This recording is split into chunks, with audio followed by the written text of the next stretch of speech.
یہی 10 محرم الحرام جس میں حضرت حسین کو شہید کیا گیا۔ آئیے پہلے میں آپ کو حضرت سیدنا حسن، حضرت سیدنا حسین کا کچھ مقام اور آپ کی عظمت اور آپ کا مقام اور مرتبہ بتلاتا چلوں۔ تاجدار مدینہ امام الانبیاء کی سب سے پہلے حدیث سنو، میرے نبی نے ارشاد فرمایا من احبہما فقد احبنی، جس نے میرے حسن و حسین سے پیار کیا اس نے مجھ سے پیار کیا، اور جس نے مجھ سے پیار کیا اس نے اللہ سے پیار کیا، اور جس نے اللہ سے پیار کیا ادخلہ الجنہ، اللہ اسے جنت میں داخل کرے گا۔ ومن ابغضہما فقد ابغضنی، اور جس نے میرے حسن و حسین سے دل میں بغض رکھا اس نے مجھ سے بغض رکھا، اور جس نے مجھ سے بغض رکھا فقد ابغضنی اللہ، اس نے اللہ سے بغض رکھا، کہ جس نے اللہ سے بغض رکھا وہ جہنم میں داخل ہوگا۔ اندازہ لگانا تاجدار مدینہ امام الانبیاء نے کیا فرمایا، میرے حسن و حسین سے محبت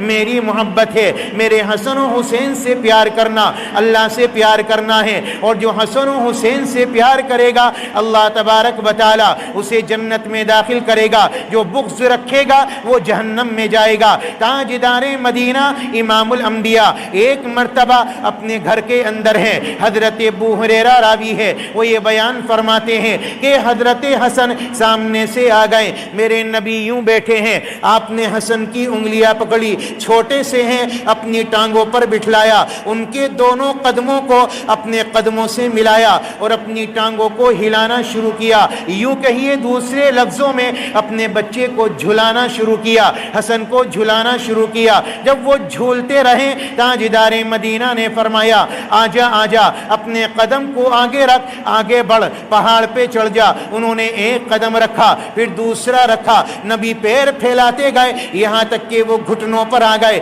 میرے نبی نے فرمایا اور چڑھو، وہ یہاں چڑھیں، آپ کے پیٹ پر چڑھیں۔ میرے نبی نے دونوں باہوں کو کھول کر اپنے حسن کو چمٹایا اور یہ فرمایا مولا میں ان سے محبت کرتا ہوں، تو بھی ان سے محبت فرما۔ کس قدر پیار تھا میرے تمہارے نبی کو حضرت حسن اور حضرت حسین سے۔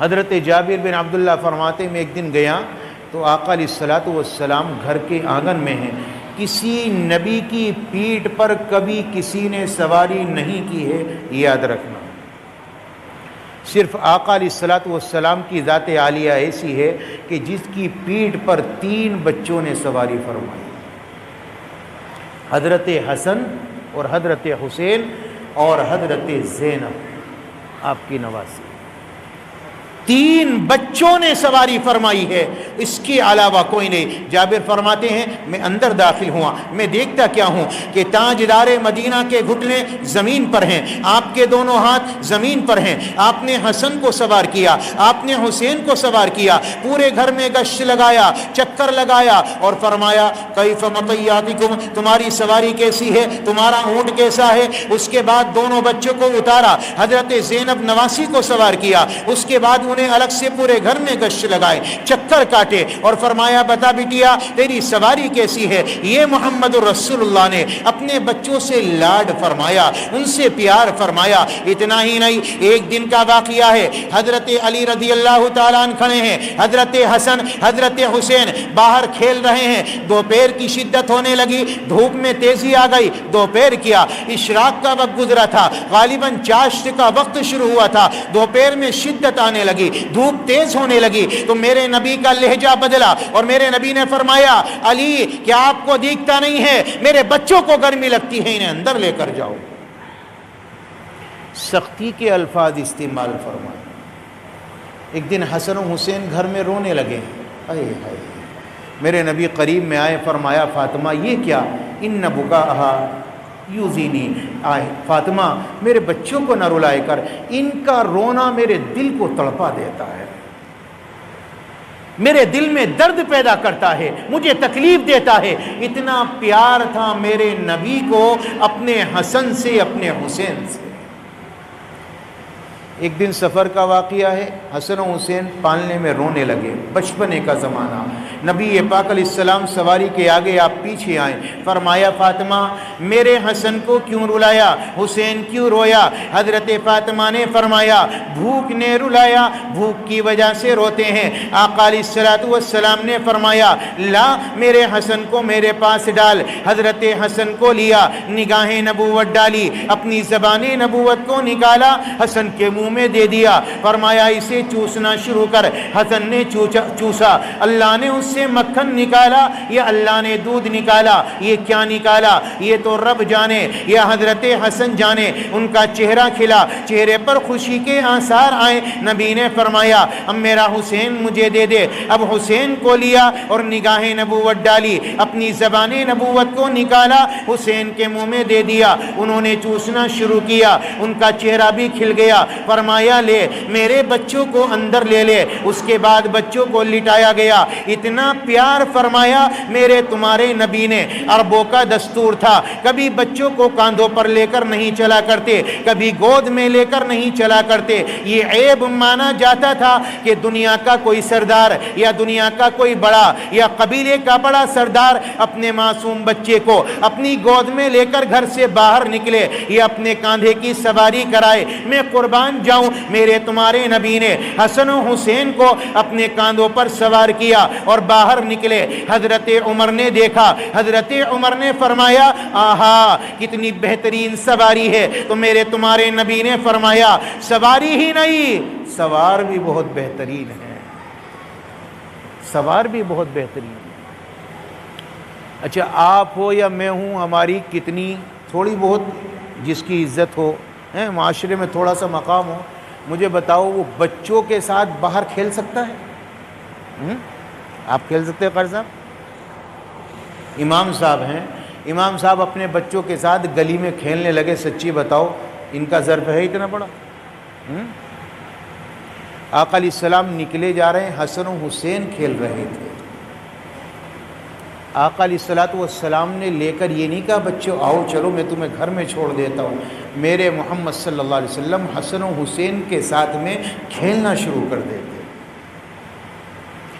کہاں مقام ہے، کہاں عظمتیں ہیں، اللہ کا عرش مقام اللہ نے کیا دیا، عظمتیں کیا عطا فرمائی، اور میرے پیاروں امت کو درس کیا دیا، پیغام کیا دیا، اور بچوں کے ساتھ پیار کیا سکھلایا کہ مدینے کی گلیوں کے اندر محمد رسول اللہ حسن و حسین کے ساتھ میں کھیلتے۔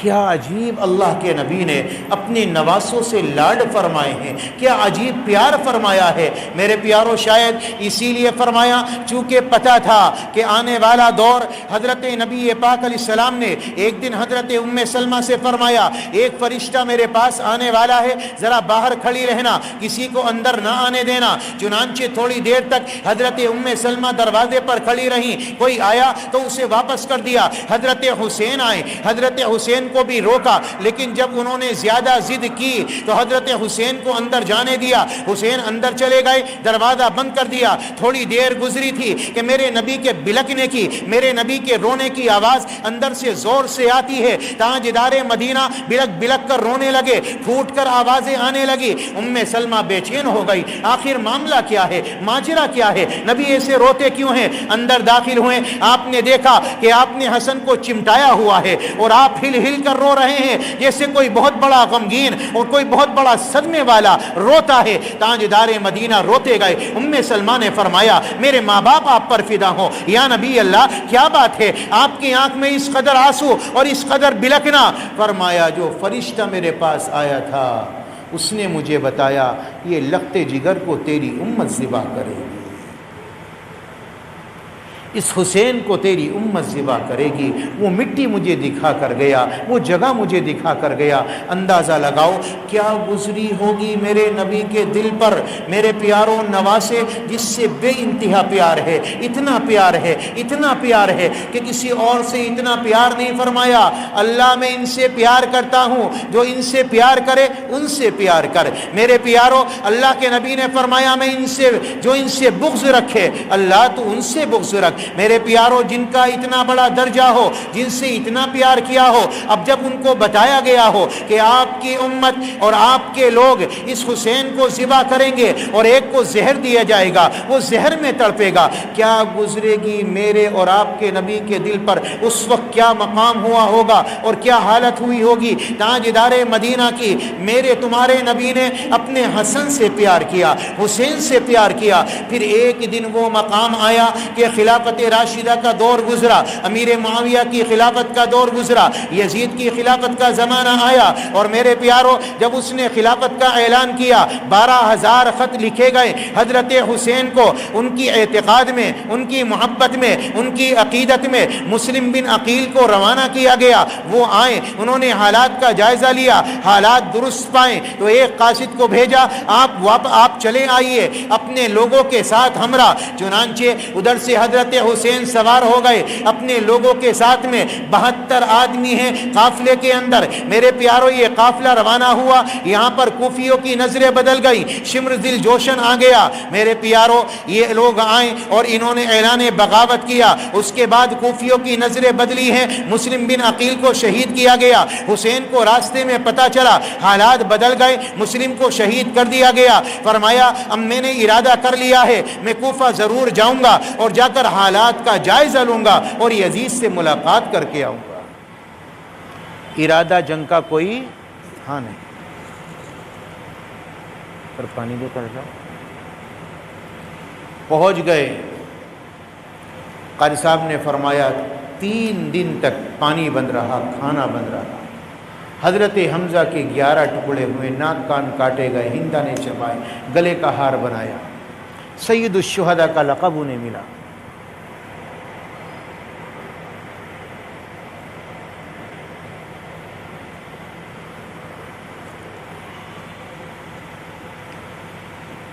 تین دن پانی بند ہے، نہ کھانا نہ پانی نہ کچھ، جمعرات کا دن، شام کا وقت ہے۔ حضرت حسین کو غنودگی آ گئی، نیند لگ گئی۔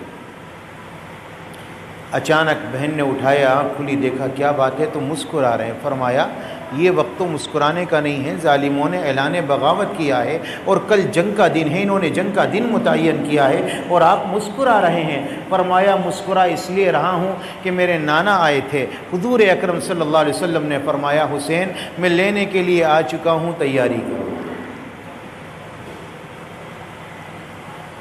اگلا دن آیا، میں لمبی چوڑی تفصیل میں اس کی نہیں جاؤں گا، آپ کو لمبا واقعہ نہیں بتاؤں گا، سارا وقت اسی میں گزر جائے گا، میں صرف اشارہ دوں گا۔ 72 آدمی تھے میرے پیاروں، صرف 32 گھوڑوں پر سوار تھے، اور اس کے بعد یہ کے بعد دیگرے جب یہ لوگ آگے بڑھیں، انہوں نے نہ جانے کتنوں کو ذبح کر دیا، اور ادھر 3000 کا لشکر ہے۔ میرے پیاروں شمر کہنے لگا ایک ساتھ اکٹھے حملہ کرو، اگر ایک ایک جاؤ گے تمہیں کاٹ کر رکھ دیں گے، یہ آل رسول ہیں، ان کے دل بڑے ہیں، ان کے دل بڑے ہیں، ان کے جسم عظیم ہیں، ان سے تم تنہا مقابلہ نہیں کر سکتے، اکٹھے ہو کر حملہ کرو۔ اکٹھے ہو کر حملہ کیا گیا۔ یہ جنگ چلتی رہی، پیاس کی حالت میں، بھوک کی حالت میں۔ حضرت حسین کا ایک ہی کہنا تھا میں باطل کے سامنے نہیں جھکوں گا، ناحق کے سامنے نہیں جھکوں گا، اور یہ کہنا تھا مجھے یزید سے ملاقات کرنے دو، براہ راست ملنے دو۔ آپ کو ملنے بھی نہ دیا، آپ کو اسلامی سرحدوں پر جانے بھی نہ دیا۔ اور میں یہ کہنا چاہوں گا میرے پیاروں، حضرت حسین کا ایک بول آپ کی پوری آل کو اور آپ کے لوگوں کو بچا سکتا تھا۔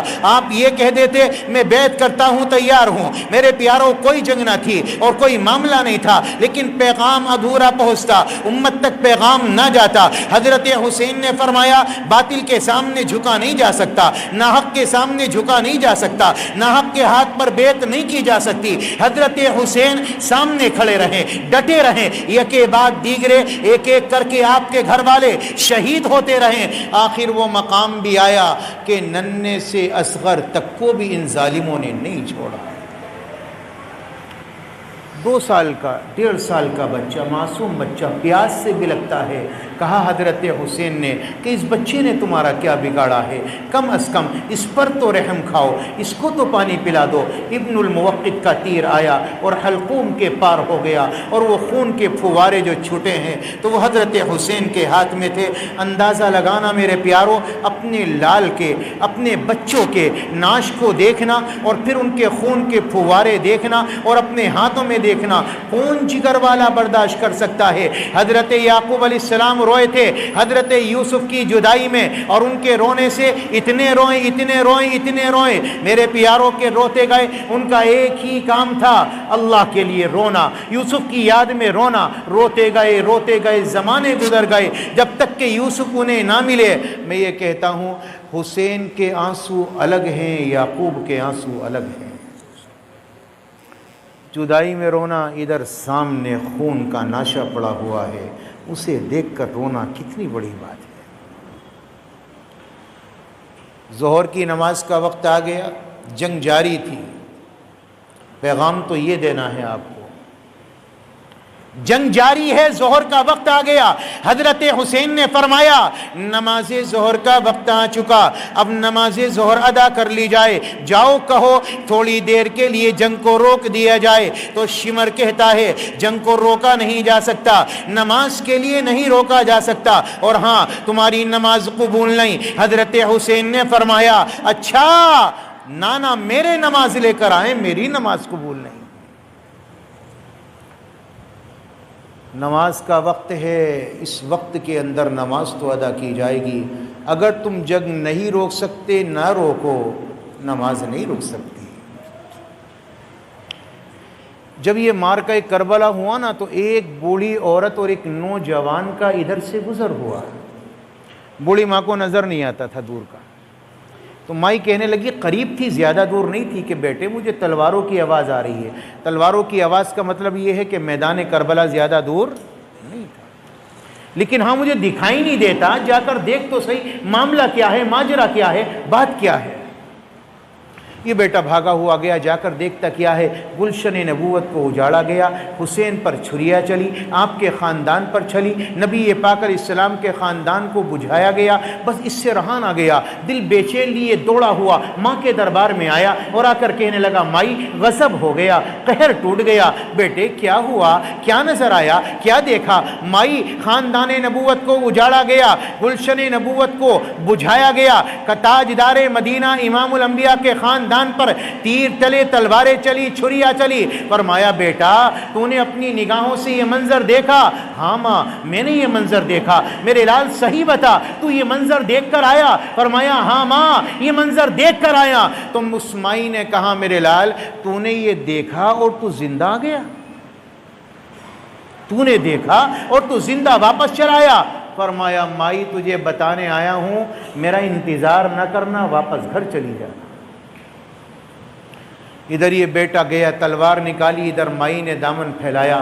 کیا مائیں تھی اور کیا ان کے دل تھے اور کیا ان کا ایمان تھا اور کیا ان کے جذبات تھے۔ اس مائی نے کرتا پھیلایا اور فرمایا مولا نہ جانے کتنے مارکے ہوئے، نہ جانے کتنی جنگیں ہوئی، نہ جانے کتنے لوگ آئیں اور ان کو تو نے جام شہادت دیا، مجھے شہادت کی موت عطا فرمائی۔ میرے مولا مجھے بھی شہادت کی موت عطا، میرے بیٹے کو شہادت کی موت عطا فرما دے، مجھے شہید کی ماں بنا دے۔ میری تمنا ہے کہ میں نے اپنا بیٹا تیرے راستے میں دے دیا، میرے بیٹے کو قبول کر لے۔ ظالموں نے گردن پر تلوار ماری، گردن اڑتی ہوئی جب حضرت اس مائی کی گود میں آ کر گری تو مائی نے گردن اٹھائی اور دیکھا یہ تو میرے لال کا چہرہ ہے، یہ تو میرے بیٹے کا چہرہ ہے۔ اللہ کی قسم اگر آج ہم میں سے کوئی ہوتا تو چہرے کو چاٹنا شروع کرتا، اسے دیکھ کر رونا شروع کر دیتا یا اس کے چہرے سے نظریں نہ ہٹاتا،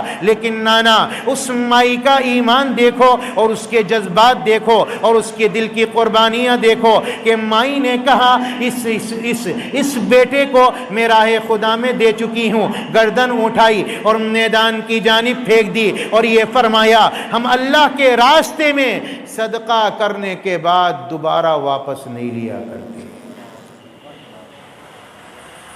صدقہ کر دی گئی، اب دوبارہ واپسی نہیں ہے۔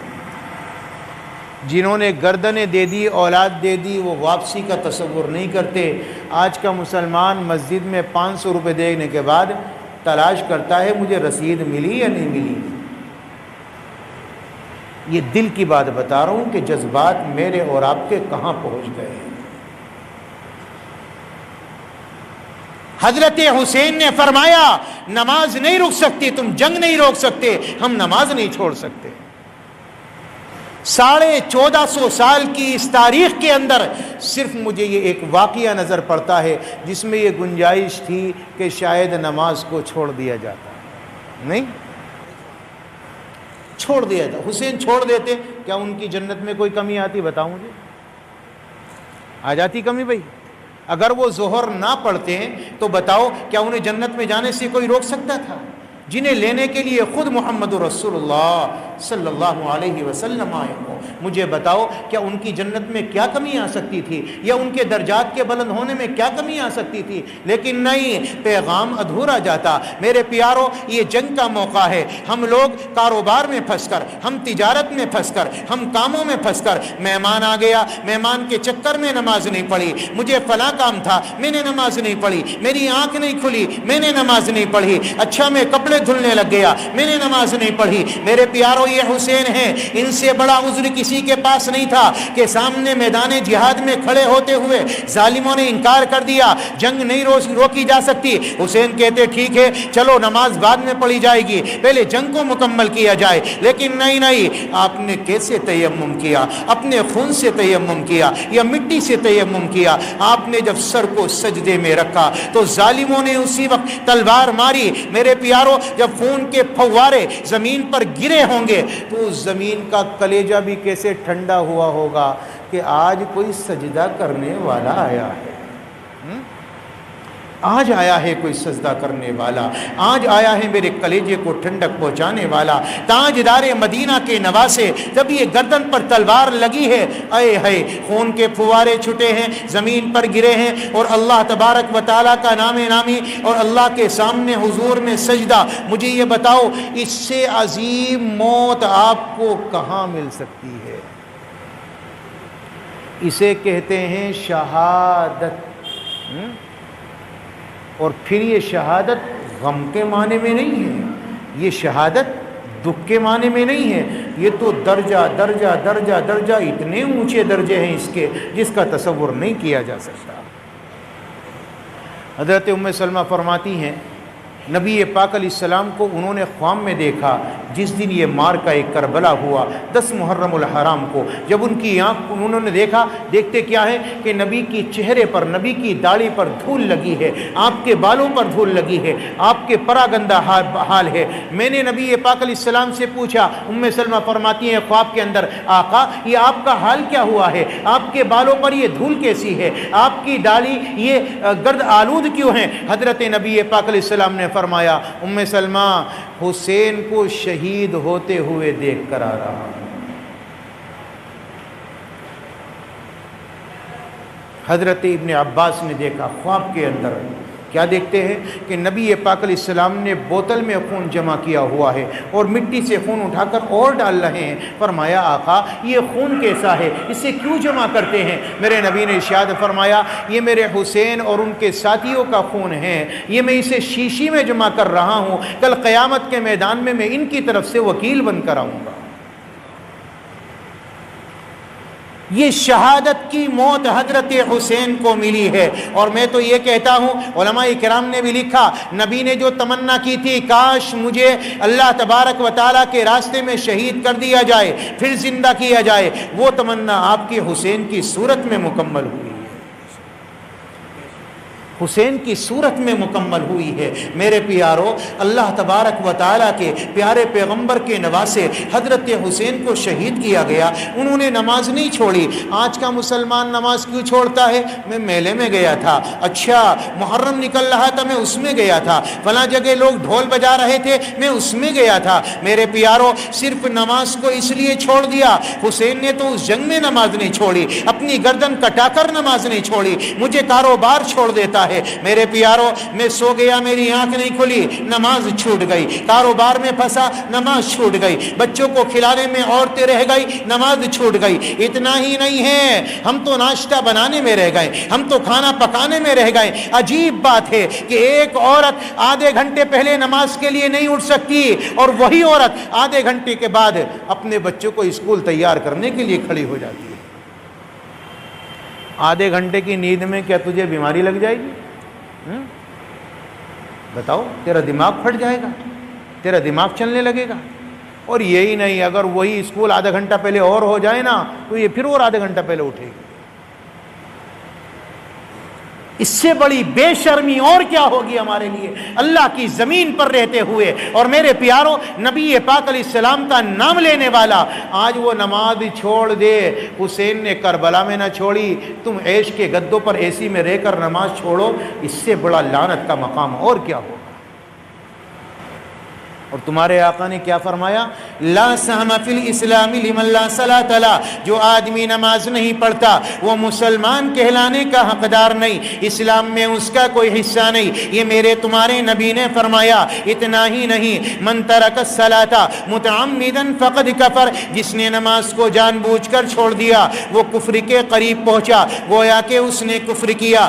اماموں کے فتوے ہیں، اماموں کے مسلک ہیں، کسی نے کہا اسے جیل میں ڈالو، کسی نے کہا اس کی پٹائی کرو یہاں تک کہ یہ توبہ کر لے، کسی نے کہا قید خانے میں ڈال کر سخت اذیت دو یہاں تک کہ یہ تائب ہو جائے۔ اندازہ لگاؤ، اتنی بڑی وعیدیں اماموں نے متعین کی، لیکن تمہارے نبی نے سب سے بڑی وعید تمہارے لیے کہہ دی، اور میرے نبی نے فرمایا لا سہم فی الاسلام لمن لا صلاۃ لہ، جو نماز نہیں پڑھتا اپنے اوپر سے اسلام کا لبیل ہٹا دے وہ مسلمان نہیں،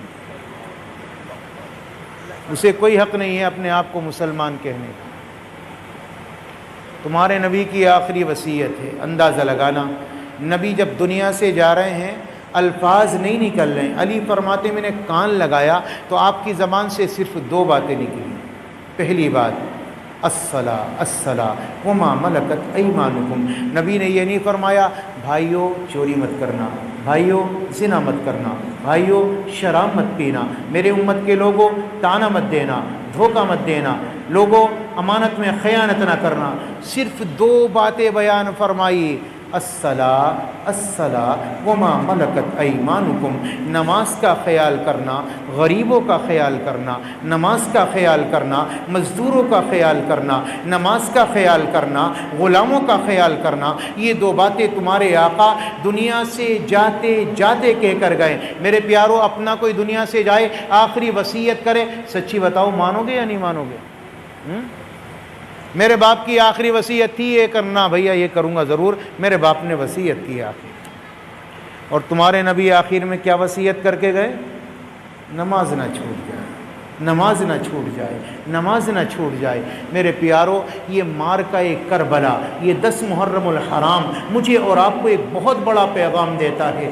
اس کی عظمتیں اپنی جگہ، اس میں روزہ رکھو گے اللہ تبارک و تعالیٰ 1 سال کے گناہ معاف کرے گا، وہ بات ایک الگ ہے۔ اس دن میں اپنی اولاد پر، اپنے بچوں پر زیادہ خرچ کرو گے اور وسعت کرو گے، اللہ سال بھر تمہارے رزق کے اندر فراوانی کرے گا، برکتیں رکھے گا، اللہ تمہارے رزق کو بڑھا دے گا، یہ بات ایک الگ ہے۔ لیکن میرے پیارو، اس دن کے اندر حضرت حسین نے جو پیغام دیا، اس دن میں اور بھی معاملے ہوئے ہیں، اسی دن قیامت بھی آئے گی، اسی دن 7 آسمان زمینوں کو بنایا بھی گیا، لوح و قلم کو بھی بنایا گیا۔ میرے پیارو، یہ بات اس کی الگ ہے، لیکن 10 محرم میں جو پیغام حسین امت کو دے کر گئے ہیں وہ بالکل انوکھا اور نرالا ہے، کہ جنگ کے میدان میں بھی نماز چھوڑی نہیں جا سکتی۔ کون کون پابند بنے گا انشاءاللہ کہ آج کے بعد ہماری نمازیں چھوٹیں گی نہیں انشاءاللہ؟ نہ اپنے آپ چھوڑیں گے، نہ بچوں کو چھوڑنے دیں گے، نہ بیوی کو چھوڑنے دیں گے انشاءاللہ۔ عجیب بات، ایک بات بتاؤں آپ کو میں، ابھی ہمارا بچہ کام پہ نہ جائے تو چہرہ بگاڑ لے گا باپ، یہ کچھ کرنے کا نہیں بھائی۔ 10 دن نہ جائے، مہینہ بھر ٹھالی رہ جائے، اور 2 مہینے اور اگر اللہ نہ کرے سال بھر ٹھالی رہ گیا نا وہ، تو باپ بولنا بھی بند کر دے، تو ناکارہ نکمہ اس کے چکر میں نہ پڑو۔ اور اگر ایک اولاد نماز نہ پڑھے، سال بھر نہ پڑھے، باپ کے دل پہ ایک رائی کے دانے کے برابر میل نہیں آتا، رائی کے دانے کے برابر، کہ میرے بچے نے نماز کیوں نہیں پڑھی، خیال ہی نہیں ہوتا۔ میں نماز کو جا رہا ہوں، یہ جانوروں کی طرح سو رہا ہے، خیال ہی نہیں آتا۔ بیوی پڑھی سو رہی ہے، میں نماز کو جا رہا ہوں، تصور ہی نہیں آتا۔ میرے پیاروں پھر کہتے نہیں میں کہتا تو ہوں، مانتی نہیں ہے۔ اچھا ذرا اگر کوئی بات خلاف مزاج ہو تمہارے، پھر بیوی سے منوانا چاہو، بیوی نہ مانے تو کیا کرتے ہو؟ ٹنڈے کو نہیں کہہ رہا، کیا کرتے ہو؟ بولنا بند، جی منہ بگاڑ لیا، کلام صحیح سے نہیں، بات چیت نہیں کرتا، کھانا ڈھنگ سے نہیں کھاتا، اس سے کام کو نہیں کہتا، اس سے پانی نہیں مانگتا، اس سے کچھ نہیں کراتا، کیوں؟ دل میں غصہ ہے۔ تیرے خلاف مزاج کے کوئی بات ہو جائے، تجھے بات کرنا گوارا نہیں، اور میرے پیاروں تیری بیوی نمازیں چھوڑے، تو کیسے برداشت کرتا ہے؟ ذرا کلام کرنا بند کر، ذرا بات چیت بند کر، کہہ دے تیرے ہاتھ کا کھانا نہیں کھاؤں گا، تو نے نماز نہیں پڑھی، تیرے ہاتھ کا پانی نہیں پیوں گا۔ پھر میں دیکھتا ہوں بیوی نماز کیسے نہیں پڑھتی ہوئی، وہ قرآن کیسے نہیں پڑھتی۔ ماحول تو ہم نے بگاڑا ہے، ہم نے انہیں آزادی دی ہے، ہم نے انہیں بے نمازی بنایا ہے۔ اولاد کو بے نمازی بنانے میں اولاد کا قصور نہیں، باپ کا ہے۔ ایک اولاد کو بے نمازی بنانے میں ماں باپ کا قصور ہے، بٹیا کو بے نمازی بنانے میں ماں کا قصور ہے۔ جب ماں نماز نہیں پڑھے گی تو بیٹی کیوں پڑھے گی؟ جب باپ نماز نہیں پڑھے گا تو بیٹا مسجد کیوں جائے گا بھائی؟ اللہ ہمیں سمجھ دے، عمل کی توفیق عطا فرمائے۔ تو میرے پیاروں، ایک پیغام تو یہ ہے کہ اس مہینے میں حسین نے تمہیں پیغام دیا ہے نماز نہ چھوڑو، اور یہ شہادت کا مقام اتنا بڑا ہے، اتنا بڑا ہے کہ مرنے سے پہلے اللہ کا دیدار ہو جائے۔ یہ کوئی کالا دن نہیں ہے، یہ کوئی غم کا دن نہیں ہے، یہ کالے کپڑے پہننے کا دن نہیں ہے، یہ حلوے کھچڑے کھانے کا دن نہیں ہے۔ میرے پیاروں، یہ تو روزے کا دن ہے، اس میں روزہ رکھو۔ آپ کے معصوم بچے ہیں جو روزہ نہیں رکھ سکتے، ان پر زیادہ خرچ کرو، اور زیادہ خرچ کرنا خالی کشادگی اس میں نہیں ہے، شام کو خرچ کرو، اور تو اور اس سے بھی زیادہ کرنا چاہتے ہو تو نئے کپڑے دلوا لاؤ، کیا جا رہی ہے؟ وہ بھی تو آ سکتا ہے نہیں؟ کوئی موبائل ہی دلوا دو، نئے بھائی بتیرے آ رہے، سیٹ دلوا دو، سونے کی انگوٹھی بنوا دو، یہ بھی تو اس میں ہے، کچھ بھی کرا دو، کیا جا رہا ہے؟ لیکن یہ اس طرح کا دن منانا اور پھر ڈھول تاشوں میں اور میلوں میں جا کر اپنے وقت کو برباد کر کے نمازیں چھوڑنا، اس سے بڑی لعنت اور بدنصیبی ہمارے لیے کچھ اور نہیں ہو سکتی۔ لوگ فون کرتے جی محرم میں شادی کریں یا نہ کریں؟ کیوں بھائی، اس میں کون سا تلک لگ گیا؟ محرم تو احترام کا مہینہ ہے، 4 مہینے اللہ نے محترم بنائے۔ ان عدت الشہور عند اللہ 12 شہرا فی کتاب اللہ یوم خلق السماوات والارض منها 4 حرم۔ 4 مہینے کون سے؟ احترام والے، ان میں سے کون سا ہے یہ؟ محرم الحرام، جی، اور ذی الحجہ اللہ تعالیٰ نے اسے بنایا، ذی قعد اور شعبان، یہ 4 مہینے اللہ نے محترم بنائے ہیں۔ احترام والا مہینہ، عزت والا مہینہ، اکرام والا مہینہ۔ بتاؤ، جو عزت والا جسے اللہ کہہ رہا ہو، اس میں شادیاں بڑھیا رہیں گی یا گھٹیا رہیں گی؟ اس میں نکاح اچھا رہے گا یا گھٹیا رہے گا؟ کہ جی تاریخ طے کریں یا نہ کریں، محرم چلے آوے، اللہ کے بندے، اس میں کیا ہو گیا بھائی؟ یہ تو جتنا محرم میں کرو گے انشاءاللہ اتنی اچھی برکتیں اور رحمتیں آئیں گی۔ احترام والا مہینہ ہے، بڑے بڑے کارنامے ہوئے، یہ تو اس سے شادی بھی بڑا کارنامہ، چھوٹا موٹا تو ہے نہیں جی، تو اسے بھی اسی مہینے میں انجام دو انشاءاللہ۔ اللہ تعالی ہمیں عمل کی توفیق عطا فرمائے۔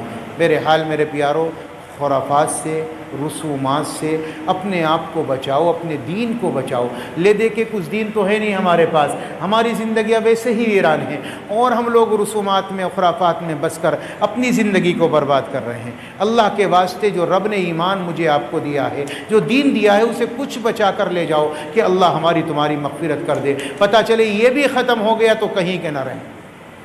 اللہ ہماری حفاظت کرے، ہمیں عمل کی توفیق عطا فرما دے۔ جو کہا گیا سنا گیا اپنی بارگاہ میں قبول فرمائے۔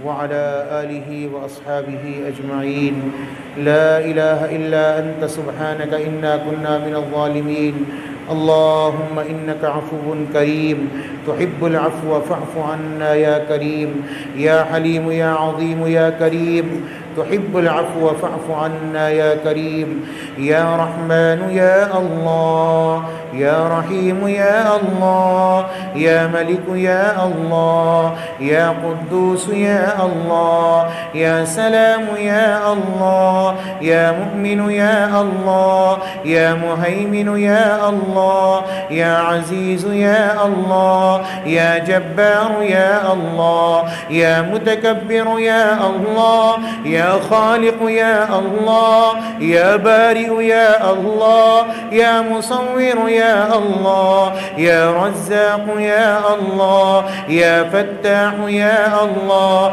يا عليم يا الله يا قابض يا الله يا باسط يا الله يا رافع يا الله يا خافض يا الله يا معز يا الله يا مذل يا الله يا سميع يا الله يا بصير يا الله يا حكم يا الله يا عدل يا الله يا لطيف يا الله يا خبير يا الله يا مالك الملك ذو الجلال والإكرام يا اللہ.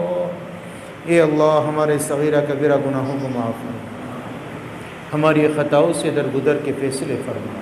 اے اللہ ہم سب کو اپنی محبت عطا فرما، اپنے رسول کی سچی محبت و غلامی عطا فرما. اے کریم آقا ہماری مغفرت فرما، ہمارے ماں باپ کی مغفرت فرما، رشتہ داروں کی ملنے والوں کی مغفرت فرما. اے اللہ ہمارے عزیزوں کی مغفرت فرما. اے کریم آقا جتنے اعزاء اقربا رشتہ دار دنیا سے جا چکے ہیں سب کی مغفرت فرما، خاص طور سے ہمارے ماں باپ کی مغفرت فرما، ان کے درجوں کو بلند فرما، اعلیٰ علیین میں جگہ عنایت فرما، جنت الفردوس میں اعلیٰ مقام عطا فرما. جن کے والدین زندہ ہیں ان کے سائے کو تادیر قائم و دائم فرما، ان کو شفا عطا فرما، تندرستی صحت عطا فرما. اے کریم آقا ہمارے بیماروں کو شفا عطا فرما. اے اللہ ہمارے گھر والوں کو شفا عطا فرما، مجھے شفا عطا فرما، ہم سب کو شفا عطا فرما. ہمارے گھروں کی بیماریاں دور فرما، رب کریم ہمارے گھروں کی پریشانیاں دور فرما. اے میرے مولا مقروض ہیں قرض سے بری فرما. اے اللہ مقروض ہیں قرض سے بری فرما، مقروض ہیں قرض سے بری فرما. بے روزگاروں کو روزی عطا فرما، بے روزگاروں کو روزی عطا فرما. جن کو روزیاں دی ہیں برکت عطا فرما. جن کے بچے بچیاں نکاحوں سے رکے ہیں اچھے جوڑوں کا انتظام فرما، اچھے جوڑوں کا انتظام فرما. جو ناجائز مقدمات میں پھنسے ہیں رہائی کے فیصلے فرما، اسلام کا بول بالا فرما، مسلمانوں کو عزت نصیب فرما. ہمارے گھروں میں اتحاد اتفاق محبتیں پیدا فرما. شریروں کے شر سے، فتینوں کے فتنے سے، اور حاسدوں کے حسد سے، اور دشمنوں کی دشمنی سے، اور بد نظروں کی بد نظری سے ہمارے گھر والوں کی جان کی، مال کی، آبرو کی، عزت کی پوری پوری حفاظت فرما. اے کریم آقا ہر شر سے حفاظت فرما، ہر فتنے سے حفاظت فرما. ہماری اس مجلس کو قبول فرما، جلسہ کرانے والوں کو قبول فرما. جن جوانوں نے محنتیں کی ہیں اے کریم آقا، جنہوں نے مشقتیں اٹھائی ہیں اس جلسے کے لیے، قربانیاں دی، اپنے فضل سے ان کی قربانی کو قبول فرما. اے اللہ ان کی قربانی کو قبول فرما، آنے والوں کو قبول فرما، کہنے سننے والوں کو قبول فرما. ہمیں عمل کی توفیق عطا فرما، ہمیں نمازوں کا پابند بنا دے، اپنے ذکر کی توفیق عطا فرما دے، قرآن پڑھنے والا بنا دے، قرآن کا عامل بنا دے، اپنے راستے میں شہادت کی موت عطا فرما دے. اے اللہ شہادت کی موت عطا فرما دے. میرے مولا اس رات ہم سب کو قبول فرما لے. اے اللہ ہم سب کو قبول فرما لے. جتنی بھی دعائیں پیارے نبی نے خیر کی لائن سے مانگی ہیں ان تمام دعاؤں میں ہمارا حصہ شامل فرما. اور جن شرور و فتن سے پیارے نبی نے پناہ چاہی ہے ہم بھی چاہتے ہیں، ہمیں ان سے محفوظ فرما. ہماری ان دعاؤں کو محض اپنے فضل و کرم سے اور اپنے حبیب کے صدقے اور آپ کی برکت سے قبول و منظور فرما. وصلی اللہ تعالی علی خیر خلقہ.